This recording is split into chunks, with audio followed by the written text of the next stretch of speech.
Hello and welcome to Take Me Home, the podcast offering a social democratic alternative for the politically homeless. My name is Sebastian Moore. And I'm hilary.salt.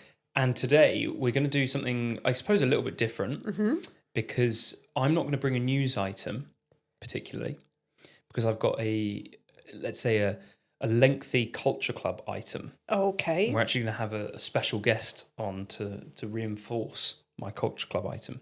Sounds intriguing. And what are you going to talk about in the news? I want to talk about AI and exams. Okay, interesting. Education more broadly as well. Okay. Perhaps. Yeah. And anything particularly to discuss news-wise other than the items that we're bringing? I think we talked last week, didn't we, about the new EU agreement, or pact, I think you said it was called, didn't you?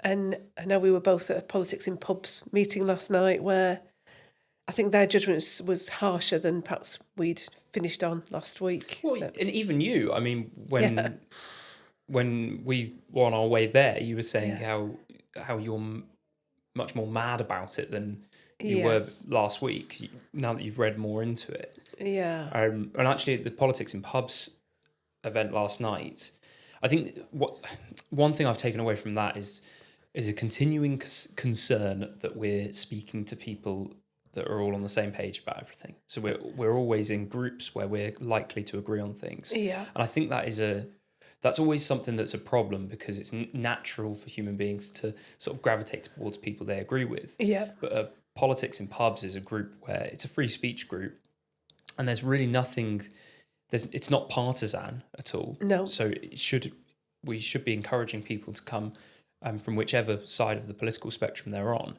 And yet in the room last night, everybody was against this deal. And I said, I'd love to hear a steel man from the other side of, why this is a good thing, because I'm sure that it's not been universally hated. You mentioned the polling on it. Do you want to? Yeah, so the polling is quite interesting actually. So it's I think it's fairly neutral. So it said, I think it was a total of 46% of people either didn't know whether it was good or bad, or thought it was neither good or bad. Good nor bad. About 29% I think thought it was good or very good, and 26% thought it was bad or very bad. So I think that's fairly neutral. But I confess I'm quite sceptical about polling these days. I'm not sure whether what you get from those polling, taking the pulse of the nation exercises is actually a true representation of what people think. But maybe that's because I think everybody thinks like me, and maybe they don't. Yeah, but if you do have an opinion about this deal that's positive, then do get in touch, because I'd love to hear a positive argument from the other side. I mentioned to you that I think on Question Time this week, BBC Question Time, it was generally a positive feel about the deal. I think the people that were there arguing that it wasn't a good deal were drowned out a little bit from the other side. So I say drowned out, I mean the tone of the argument, they were very much on the back foot, I felt. That is the BBC though. It was the BBC, yeah. Mm-hmm. I did offer up one positive last night, which was pet passports. Pet passports? Yeah, so I think that's helpful. So should we get on to talking about exams and AI? Is that right? All right, yeah. Of course, yeah. So I think you probably know about this better than I do, but we are very much entering the period of exam panic, aren't we? Yep. By exams, I perhaps don't just mean where you go into a room and do an exam, but more assessments, people having to hand assessments in, and all those kind of things. So I think it is something that lots of people are talking about. And the General Centre for Assessment, something like that, one of the the bodies that is a regulator for all of the different exam boards, has issued some guidance at the end of last month, which was quite heavily AI featured quite heavily in it. So obviously people are worrying about how AI affects exams. I should also probably express an interest in that I'm on the Council of the Institute and Faculty of Actuaries. We are an examining body, and we are concerned about AI in exams. This year we went back to examination rooms for exams. They've previously been done online wherever people wanted to do them. So that's an indication, I think, from our point of view about how concerned we are about some of the ways in which people are perhaps using AI. I presume that the actuary exams aren't just sort of binary answers that are easy to Google. No, but there are ways in which you can use some of the more sophisticated AI. Yeah, so it's something that wouldn't have been cheatable with search engines, but is cheatable with LLMs. Correct. Right? That's large right. language models. That's right. Yeah. So it is an issue. And in some ways, I kind of felt it took me back to when we first got calculators. Now, this probably feels very ancient to you, but when I was in secondary school, our maths teacher was probably the first person we ever knew who had a calculator, handheld calculator. And we didn't have them. This big, was it? It wasn't actually that big, but it was maybe A4 kind of sized. Yeah. I was joking. So it was a very, very new thing. And we certainly didn't use calculators in school or in exams. And there was very much a feeling that if you used a calculator, it would make you stupid because you'd forget how to do everything mental maths like. And I think now the idea that people would go into a maths exam without a calculator would perhaps be very odd for anybody to think about that. But that's definitely what we did. We just had pen and paper. But I think, I would argue quite strongly that the fact that people do have calculators does free them from some of that mental navying, mathematical navying, where a teacher would have called it at school, and allows you to do more sophisticated things. And I think we've also seen that development over the recent past with people using, word processing, Excel, Python, all those kind of things that people now routinely use as part of an exam, which, if you applied that idea that had been about when I was at school, that would make you stupid. I don't think it does make you stupid. It just makes you able to do more sophisticated things with numbers and words. But I think it does inevitably mean that there is a question about when is it okay to use the more sophisticated LLMs that we've got now, and when is it not? And this guidance that's been put out by the examination boards, it kind of focuses, I think correctly, on the idea that the work submitted must be the student's own work. And in some ways, if somebody, put a question into AI and then cut and pasted that answer into their answer, then, clearly they shouldn't get marks for that. And there are, you probably know, there are quite a number of applications, software applications that allow people to kind of spot AI. Turnitin is one of the ones I know. They're not infallible, because I think if people are those kind of people who do rote learning, again, which I used to do, and then reproduce something from the textbook, it can catch those kind of things as well. So I don't think it's infallible. Yeah, and I think there's a way of, you can get an LLM to write something for you, and then you can sort of send it back into it and say, can you make this not sound like an LLM? Right? It's clever, isn't it? Yeah, and I think just a tip for people, the dash, which on a computer really is only a short dash, but do you know the difference between an M dash and an N dash? No. These just different lengths to do slightly different things in a grammatical context. And ChatGPT really likes the N dashes, which is the longer one, I believe. And so you'll notice if you ask ChatGPT certain questions, it'll always include those. So if you see somebody's email and it's got these long dashes in, it's almost definite that they've used ChatGPT. In doing this research, I picked up on some other giveaways as well. The use of the Oxford comma.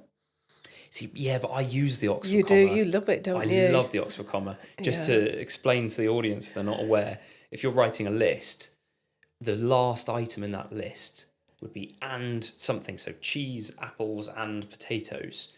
Would you have a comma after apples? Cheese, apples, and potatoes? I wouldn't. And I would.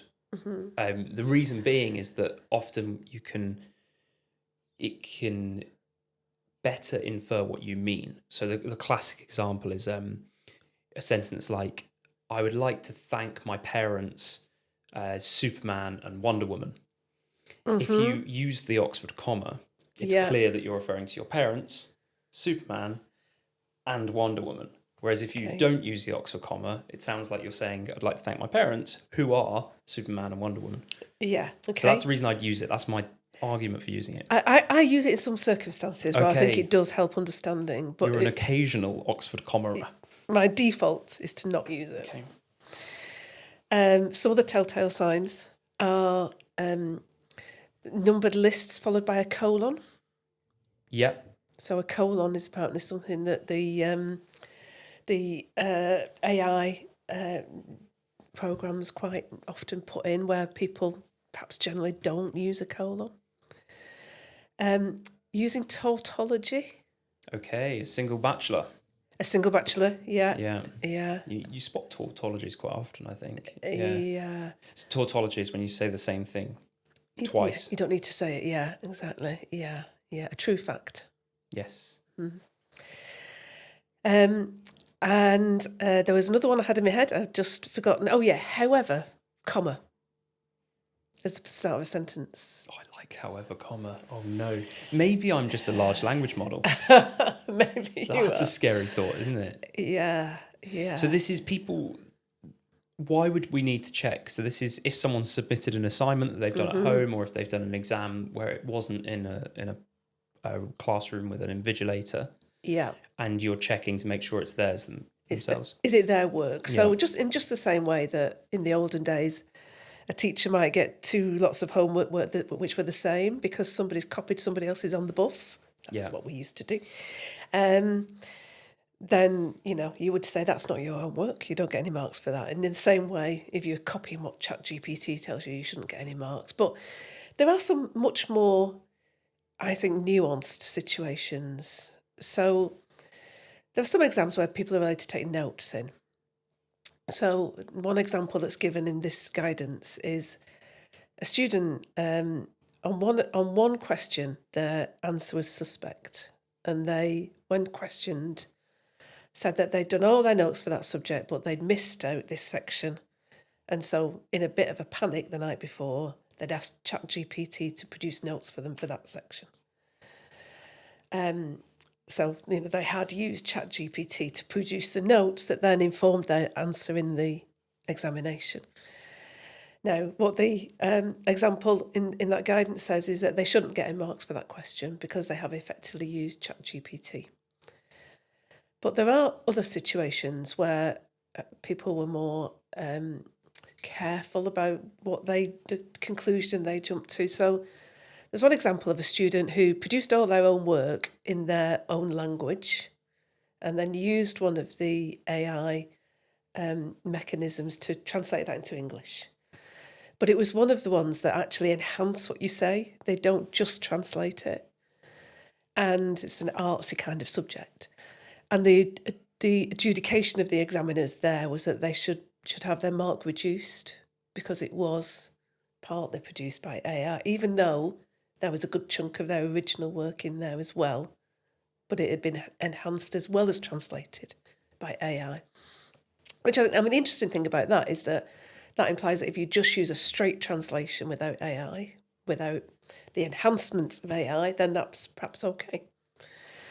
Well, you could use Google Translate for something like that, and it's what I did in my studies at school. I would use Google Translate just because it was quicker. Often I'd write something, translate it, and then I could spot the mistakes. Because Google Translate, actually, this shows the evolution of technology. I remember my teachers saying, "Oh no, don't use it because it's so easy to spot the errors. Yeah, it's never going to be able to do what a human would be able to do." Mm-hmm. And sure enough, now when I use Google Translate, I look at it and think that's pretty good. Like it's very rare now that I can spot mistakes. Yes, which kind of makes you think, well, would anybody go to university and study a foreign language when you don't really... No, don't say that. Okay, don't say that. Well, that kind of does lead on to a kind of wider discussion about education as well as just exams, doesn't it? So there's a big article in the Sunday Times on Sunday kind of having a bit of an existential worry about this. So what should universities be doing about AI? And I say outside of just the context of examinations. So one approach might be we just ban AI and we teach in a traditional Good way. luck. Good luck. Yeah, good luck. But also, is that helpful to students who are then going to go into a workplace that perhaps does use AI quite heavily? And we use AI quite a bit here, don't we? Do we? When we get Yeah, stuck I with suppose, troubleshooting for sure. Yeah, how to change an American date into a just now English on date. Excel. In fact, I would say this is one of the. I've really started to use it a lot more than I did before, and I'm starting to understand where it's useful and where it's maybe not. And I think one of the things it's really good for is troubleshooting problems, technological problems, because often in the past you'd have needed somebody to have previously had that problem and asked about it on a forum. Yes. Whereas now it can piece together things from different, let's say, manuals or forums, and it can piece all of those things together. And usually it's pretty accurate. I mean, even if it makes a mistake, it's not the end of the world because you can test it and trial it. So it's one of the best uses, I think. Yeah. We did get there in the end, didn't we? We did. Bit of a teamwork on that. Yeah. So, is it sensible for a university to ban AI? Probably not. But again, I kind of go back to my use of the calculator example, because I think what universities should be doing is using AI to the extent that they can, but in a way that allows students to be critical and to use it in a way that... So the thing with the calculator was that you could add up 57 numbers and you'd get an answer and you'd think that's the right answer. But, people with a kind of mathematical brain who had a bit of mental maths would know that was not the right answer, even though that's what the calculator said. And, you'd probably put in a number incorrectly. I did -10 squared on the calculator in a lesson recently because I teach maths as private tuition. -10 squared is what? Plus 100. Yeah, that's two negative numbers times together a positive number. And this particular calculator was saying a -100. Was And I it? was trying to prove to my student that if you square a negative number, it will always be positive. And the calculator, I had to say, no, the calculator's lying. Believe me. Yeah. And did you show them how to write boobies with the calculator turned upside down? No? I remember doing that in school. I think nowadays the displays, they're no longer that 7. I can't think what you call it, 7-line display. Right, okay, displays are, you probably wouldn't be able to nowadays. Oh dear. Oh, well, they ruin everything. They do. So go on, yeah. Getting back to my, what should universities be doing? Teaching critically in a way that allows you to use AI, but to know when it's wrong in the way that you just suggested with Google Translate. It feels to me that's the way they've got to go. But one of the issues, I think, when you read around this is that because universities are perhaps doing things that are inconsistent, students feel very disorientated by it. So, one student might have done, for example, a line-by-line actual translation, and somebody else might have used ChatGPT and the other person got a higher mark than them.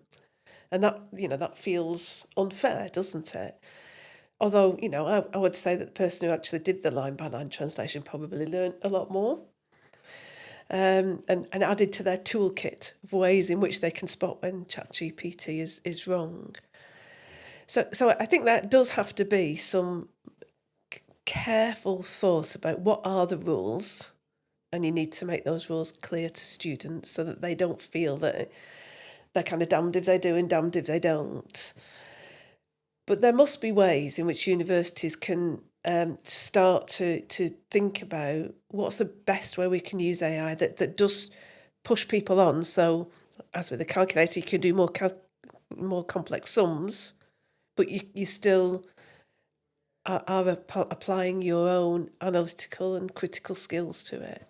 And I'm not saying that's easy, but it feels to me that that's what universities need to spend some time thinking about.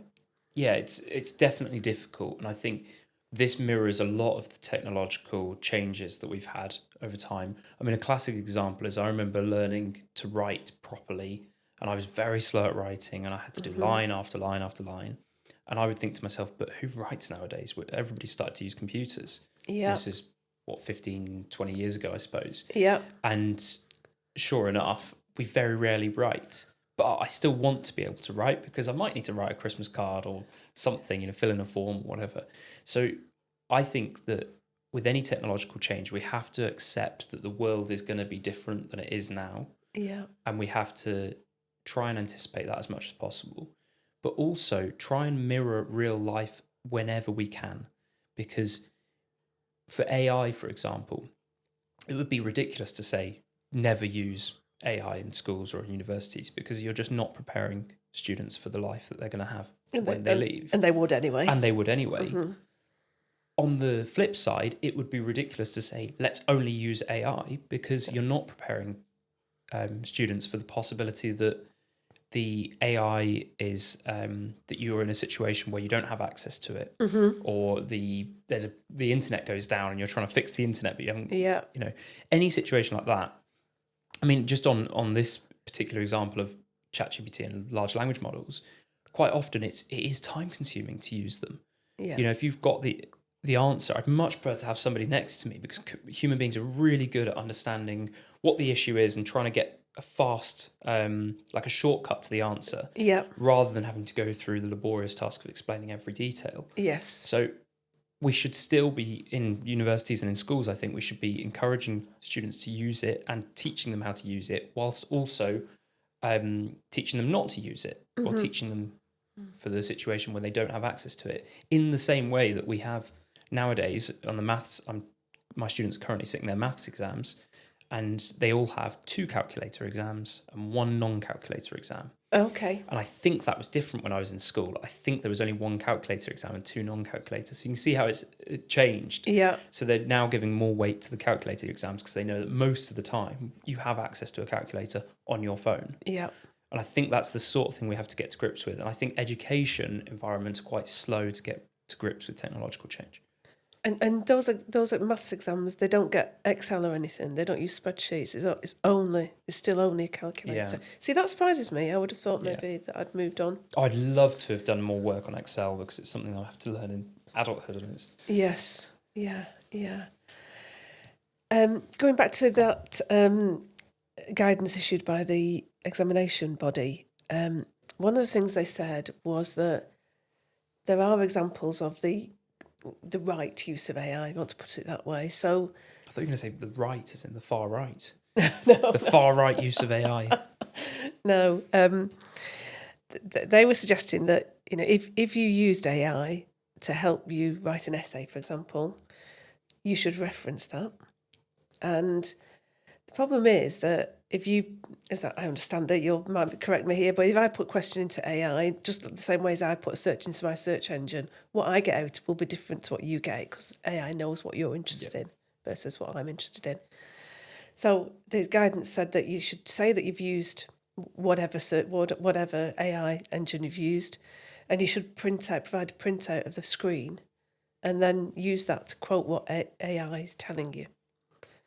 And then potentially to critique it, but just in the same way that in the traditional way of study, you might read a book and you might want to pull out a quote from that book and put that into your essay and put a little end note to say this is where you've got it from. But it is a lot more difficult when, with a book, the printed book's the same for everybody, isn't it? Whereas with AI or even search engines, the answer is different for different people. And in the same way, the search engine, if a page is updated, it might take you to the same page, but it actually is a different page. So that need to document where your sources are and what you're using is even more important with AI than other forms of reference. So this guidance is saying that there are cases where the use of AI could be an absolutely legitimate thing for a student to do, but they need to be doing it in a way that the examiner is still confident that overall the work is the student's own. So it's back to that initial principle that I said, that the work must be the student's own work. But it's shades of grey, isn't it? It's not very clear. But I think if you're examining students and you want limitations as to the tools that they can use, whether that be asking somebody for help, asking a search engine for help, or a large language model, or a calculator, then you have to examine them in a controlled environment. I think it just is as simple as that. And I think it would be absurd to the students that are currently doing their maths GCSEs. It would be absurd to say, do it at home. We'll trust you, because why would anybody not Google the answers? And I think, and there might be limitations on that, but I think that's one of the requirements, that if you want to limit what tools students have access to, then you have to examine them in a controlled environment. Interestingly, the Chinese government is experimenting with the use of AI to invigilate exams. So the big Chinese exam that's used to drive university entry? I'm going to have a stab at what it's called, but I might not get this wrong. I think it's called the Gaokao. Gaokao. Mm-hmm. Okay. And this is the same exam that students sit across China. And they, as I understand, it's done on a computer. But the authorities are using AI to identify cheating, even if that's cheating like copying somebody else's work or passing a note. And they're using AI to kind of look at all the individual students and to identify anything that they're doing that might suggest that they are cheating. Yeah. And then that becomes a controlled environment. You're using the AI itself to what's the word, police it. Yes, yeah. Yeah. That would include those old-fashioned ways of cheating, like writing it on your shirt collar, writing the answers on your shirt collar. Did you ever do that? No, of course not. No. I do think, though, that we shouldn't, I think governments need to learn this, and I think schools and universities need to learn it as well, is that they are not going to be able to keep up with the technological changes themselves. Correct. In order to know how to teach it perfectly. Yeah. And I think you have to sort of relinquish a bit of control, give creative freedom to the students to see what they can come up with, because students will be far ahead of the teachers in this regard. Yeah. And play with it a little bit and see where it goes, and be a little bit more adventurous. Is there a bit of a class issue here as well, though? Because the paid versions of AI are better than the non-paid versions, aren't they? I'm not sure. I never pay for anything like I know. or any of these any of these premium versions. I think I'll just use the free version. It differs from platform to platform, but I think ChatGPT, you get a certain amount of use before it then says, okay, we've dropped you down to the standard version. If you want to continue using the premium version, you have to pay for it. Okay. Yeah. I don't know what sort of percentage of people even pay for these things. So I don't know either. It'll be an interesting question. And I think that's probably about all I've got to say anyway. Hope that's a lot. Interesting. Yeah, I think it's something that is going to constantly be coming up again and again and again in conversation and in political discourse. Certainly with regards to automation, I remember it being talked about 7 or 8 years ago about the computers and robots will be taking over people's jobs. Yeah. I'm thinking, why are the politicians not talking about this? And it's taken them 7 or 8 years to start having these conversations. So that's right. Politics is always sort of a little bit slow to catch up. It is. Good stuff. Just one thought. Yeah. Just in case anybody thought I was saying this, I should say that Sebastian did buy me half a lager in the pub last night at Politics in Pubs. Half a lager. Mm-hmm. I've got a few more to buy you to catch up. Culture Club. So, I was in Norway last weekend. Yes, I know that. And you didn't use the e-gates. I didn't use the e-gates, no. I'm not sure anybody did. I'm trying to think. They did open up the EU queue after all of the EU people had gone through it, interestingly. So I used the EU queue. Okay. It also annoyed me. This is a very small point. This just shows my my pedantry, perhaps. But the queue, they had about 3 people trying to manage the queue. And there was a large way to walk. There was a long way to walk between the front of the queue and where you actually had to scan your passport or show the passport to the immigration officer. And I was getting annoyed because that walking time, which is about 10, 15 seconds, was happening for every single person. And I thought if I was managing this, I'd bring them in, be a bit more efficient. But anyway, Norway. So I arrived on the Friday evening with my brother, and we went out for dinner and spoke to the waitress and said, so is there anything you'd recommend that we do whilst we're here? We've never been to Norway before, never been to Oslo. What sort of things do you think we should see? And she said, but you have come for Constitution Day, right? We said, no, what's that? She said, it's the biggest day of the year tomorrow in Norway. Blimey. She said, so you won't be able to move around because there's going to be thousands and thousands of people in the streets in Oslo celebrating. So it's like going to Paris on Bastille Day. Exactly. And funnily enough, my brother Alex, who we've had on, he was accidentally in Paris on Bastille Day, I think last year or the year before. Oh, wow, okay. So it's the second time he's done this, where he turns up in a country unknowingly on the national day. And so on the Saturday, we went and we did a park run. Well done. Which you'll be happy with. And that was I think it was my fourth country doing a park run in. Fabulous. And Alex's fifth, I want to say. A bit of park run tourism. And what was great is it was a way of chatting to a couple of the locals about the day and what to expect and where to go. Yeah. And they all had these flags, these Norwegian flags. And I afterwards, with a few photos, after having done a few photos, I said, can I be cheeky and have one of these flags? And the race director was an English lady who's lived there for 15, 20 years with her husband and Norwegian husband and kids. And she said, I can't give you that because I don't know whose it is, but hold up, I'll go and grab my one. And she gives it to me and it's her son's. And she said he's had it since he was a kid. Oh. And it's got his name. She said, oh, sorry, it's got his name on it. And his name is Sebastian. Oh, wow. Yeah. And I said, well, that's amazing. So she's given it to me. And it's muddy, the stick. She said it's been put in plant pots and flower beds and stuff. But that meant a lot. So I've got it hanging up in my flat. So we spent the day moving through the crowds and the parades. Hopefully, I've got a video, so hopefully I can overlay a video of me being very happy to be a part of the Norwegian celebrations.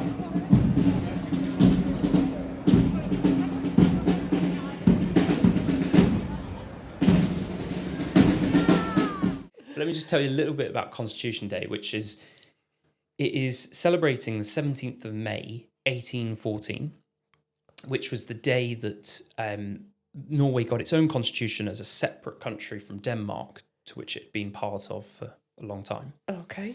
And this constitution is the third oldest written constitution in the world. And Norway actually had a period of where it was in a union with Sweden until the early 1900s. And interestingly, I like this detail that the victory in Europe, which was the 8th of May, and we've just passed it this year, 1945, obviously Norway was under Nazi occupation for most of the Second World War. But the victory in Europe was only, 9 days before Constitution Day. And so they actually now celebrate Liberation Day really as part of Constitution Day. So it's taken on this whole other meaning of independence. So it's got a lot behind it as a day. And anyway, I met a couple of Norwegians and was fascinated to ask them about what they were wearing and what they were doing. And one of them said that she'd be happy to come on the podcast and tell us a little bit about it. How exciting. So we will ask Stine about it in a second. Great. Okay, we are joined by Stine Nygaard. Am I saying that right?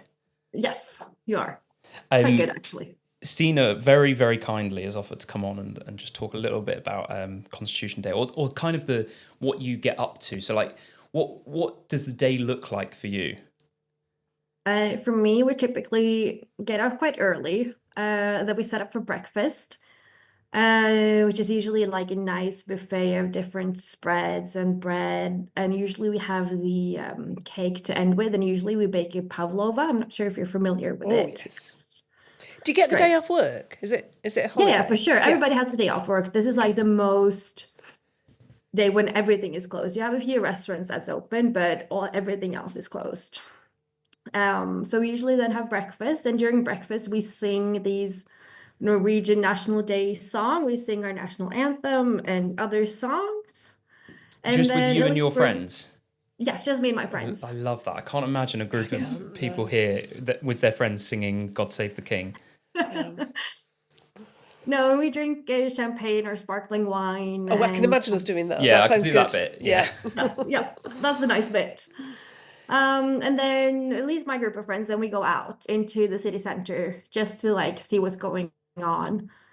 And there's different ways of doing this, but we usually play it by ear and then find a place to sit down to grab some more drinks and some food.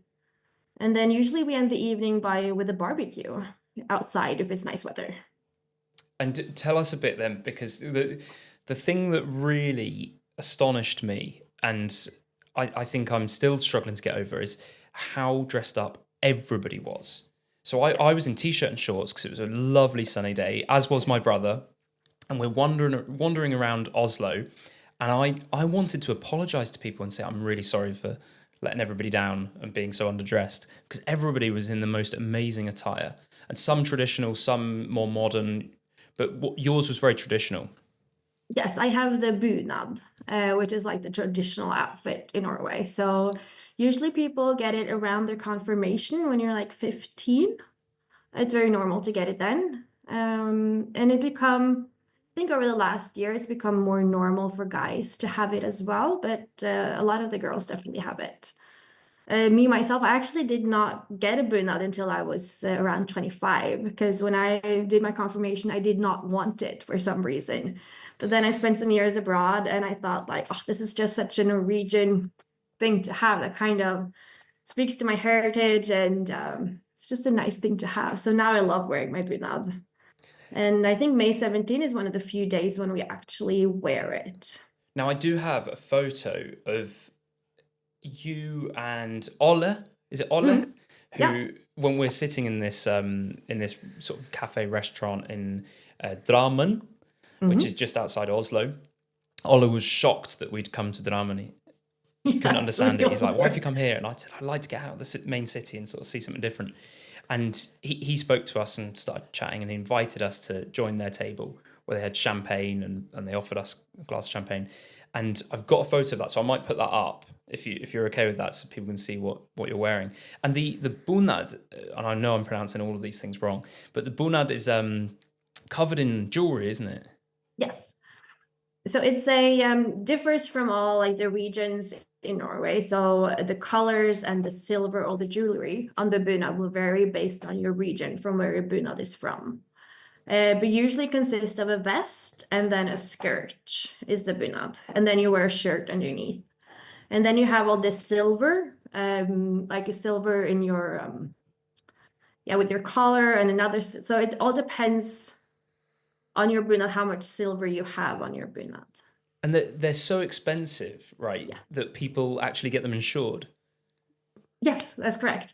It's been a few mornings when it's like 8 o'clock in the morning and I'm walking towards breakfast to set it up, and I suddenly walk through a bit of a shady neighborhood and I'm like, oh my gosh, I'm walking in my bunad all by myself. There's no one here. I'm wearing so much money right now. It's, And it is always, we're talking like thousands of pounds worth. yes, I'm gonna see if like I think I cannot do the converse. Norwegian kroners, I would say 25 to 30,000 kroners. So Which maybe a is couple.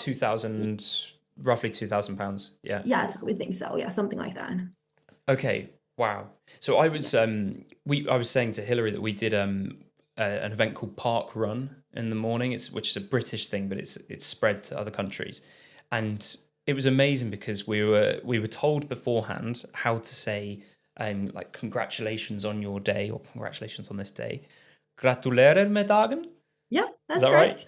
Yeah. And so we were sort of saying it to people on the way around, and it was 9 o'clock in the morning, Park Run. Yeah. Yeah, everybody's dressed in the most amazing attire. Now, something that I was amazed by is that it didn't feel like this was an exclusive thing.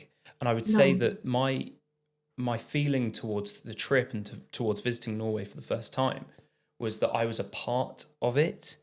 And I think often you go and visit a country and you feel like you're watching from the sidelines and you don't really get a sense necessarily of what it's like to live there. But partly for the kindness of you guys to welcome us and to invite us over, and the other people we were spoken to, I don't know, maybe 10 times on that day, but random people just asking us, what are you up to, and getting into these interesting conversations. And I felt a part of it, and I felt like it was a very inclusive event. I think the word inclusive has kind of veered off and means different things nowadays, but I mean it in the sense that everybody was welcome, and it felt very multi-ethnic as well. which something that was really impressive to me, that it seemed to what's the word, like coalesce people around a common shared festival. Is that something that you feel when you're celebrating the day? Yeah, I feel like it's a very inclusive event. And also, to directly translate what we call it, it's a people party. It's a day for everybody. It's day when you just take to the streets, and it's very maybe not Norwegian, because Norwegians are maybe a bit more famous for being not that open to strangers or that talkative to strangers. But on this day, it's very much a party in the streets where, and it's also called sometimes Children's Day because it is a day for children. There's parades in the city for all the elementary schools for the children. And in Oslo, you can see the king and the queen standing on the palace balcony, waving the whole day for all the elementary schools walking by. And it's just a day when everybody takes to the street and you talk to people. And especially with the bunad, it's so easy to talk to other people because you say, oh, where's your bunad from? And then also in the later years, it's become a lot more normal to make, a lot of other people are making their own festive costumes to kind of represent, to merge the Norwegian culture and their own culture to be part of the day, which is quite nice. That's what you should have done, Sebastian. You should have made some efforts beforehand. Really. Definitely. Is- Well, can next I time ask- I'll be ready. Can I ask a couple of questions? Yeah. So, is there? So, Christmas here, for example, we have a very traditional dinner of turkey and sprouts and stuffing. Is there special things that you eat on your special day? It's the breakfast, I guess, that's quite similar for everybody. You have usually freshly baked bread or rolls, and then you have different kinds of cheese and hams, and usually scrambled eggs or egg salad. You do this shrimp salad, and some vegetables, melons. That's Yeah, a big breakfast. yeah. I had a cinnamon bun of sorts. I don't know what you'd call it, Stina, but after Park Run, went to the cafe with everybody. I had this amazing cinnamon bun. Is that quite Norwegian? Yeah, we love a cinnamon bun. We also have a cinnamon bun day. That's in September, I think it Cinnamon is. bun Yes. day. Right, I'm coming for that. Yeah, it's a great day. So I feel like there's a lot to learn from Norway, not just politically, and we're social democrats, so I think we look to Scandinavian countries for, the public services, and it feels like you go there and you feel like you're actually in a functioning country. But I think we also have something to learn culturally. And I was saying to somebody recently that the last sort of positive feeling in the UK where we all felt like one people celebrating something was probably London Olympics. I remember that was a real unifier of sorts. And we've talked about needing some sort of celebratory day. It probably couldn't be St. George's Day, which is our sort of national saint day. It would probably have to be something else. So we're going to have to brainstorm and come up with something and encourage English people to have a celebration like this. A special day, because the problem with St. George's Day, which is the English National Day, is that it isn't the national day for Scotland or Wales or North of Ireland. So we don't actually have a national day for the whole of the UK. we don't. No. So what did you do for is it called the Jubilee? Or what is it called? The Jubilee, I suppose, is something. But then there's a lot of Republican sentiment in the country. So that kind of causes a bit of angst where people don't want to celebrate a monarchist thing. Yeah. And so I don't know. We'll have to come up with something. But Definitely. You've inspired me, Stina. I'm glad to hear. And you're welcome next year as well. We're happy to show you around in Drammen. Amazing. Superb. Well, it might not be next year if you're going for Cinnamon Bun Day. Cinnamon bun day first. Yeah. For sure. Yeah. Cinnamon bun day comes first, yes. Great. That was really, really interesting. Thanks very much for joining us. Thank you for having me. So thank you for listening. If you've got any questions, comments, or anything you want to say about the show, if you disagree with us, do send us an email. Our email addresses are in the show notes. And do all those things like follow, subscribe, recommend us to your friends. And we'll see you again next week. Thanks for listening. Good. Perfect.